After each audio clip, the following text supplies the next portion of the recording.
বিশ্ববিদ্যালয়ের যে ডাকসু নির্বাচন কমিশন তার প্রতি আমাদের এই যে ছবি ভাঙচুর এবং এবং সেই প্রেক্ষিতে ওনারা একটি কমিটি করেছে, সম্ভবত 200 জন বিশিষ্ট কমিটি। এখন পর্যন্ত আমরা পর্যন্ত পাইনি, এখন পর্যন্ত সেটি কোনো সুরাহা এখনো পাইনি। আমরা সমাধান করলে কমিটি করা হয়েছে, তদন্ত কমিটি, সেই কমিটি সমাধান আসবে। নিশ্চয় দ্রুত আসা দরকার, আমরা এখন শঙ্কিত। আর সামগ্রিকভাবে দেখতে পাচ্ছেন, গতকালকেও আজকে আমি পত্রিকা দেখলাম যে একজন প্রার্থী তিনি একটি হলে রাত 12টার পরে হলের রুমে যেয়ে হয়তো প্রচারণা করছেন, যেটি 11টার পরে নীতিমালা ভঙ্গ করে আমাদের ছাত্রদলের আবিদ ভাই।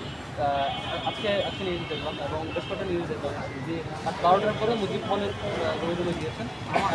এটি একটা আচরণবিধির লঙ্ঘন। এরকম আচরণবিধির লঙ্ঘনগুলোর প্রতি আমরা সবার প্রতি বিনীত অনুরোধ রাখবো, আচরণবিধির প্রতি আমরা সম্মান জানাই, আচরণবিধিগুলো ফলো করি, তাহলে শিক্ষার্থীরা আমাদেরকে ওয়েলকাম করবে নিশ্চয়ই।